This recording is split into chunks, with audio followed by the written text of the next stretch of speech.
একজন কমেন্ট করেছে দাদা মাধ্যমিক পাস করেছি, টি আর্মি চেষ্টা করছে, হাইট কম আছে।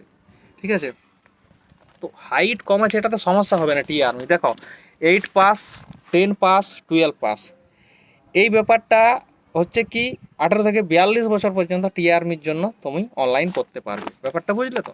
তো এইটা নিয়ে তোমার চিন্তা করার কিছু নেই, হাইট কম থাকলেও হবে, ডিটেলস আমি একদিন অন্য একটা ভিডিওতে দিয়ে দিব। এরপর হচ্ছে যে অনেকে বলছে দাদা 8 পাস করেছি কী চাকরি পাবো। 8 পাস করেছো তুমি টি আর্মির জন্য যেতে পারবে, 10 পাস করেছো টি আর্মির জন্য যেতে পারবে, 12 পাস করেছো টি আর্মির জন্য যেতে পারবে। টি আর্মি সবার ক্ষেত্রে একটা সুবিধাজনক আছে। ঠিক আছে, তো আশা করি কথাটা বুঝতে পেরেছো, চ্যানেলটা সাবস্ক্রাইব করবে। এবং তোমাদেরকে আমি আরও কিছু কথা বলতে চলেছি, সেটা হচ্ছে যে নখনির প্রবলেম।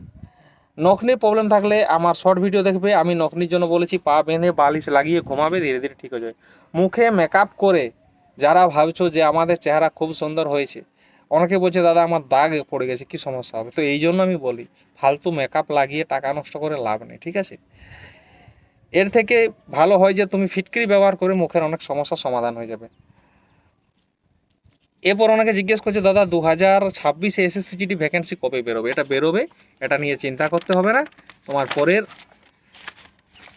আবার দেখবে নোটিশ আসবে, পরে আবার দেখবে অনলাইন শুরু হয়ে যাবে। ঠিক আছে, তাই মেন হচ্ছে যে অনলাইন কবে হবে, ফর্ম কবে বেরোবে, এটা বড় নয়, তোমার প্রস্তুতিটা বড় কথা। আশা করি কথাটা বুঝতে পেরেছো, চ্যানেলটা সাবস্ক্রাইব করবে।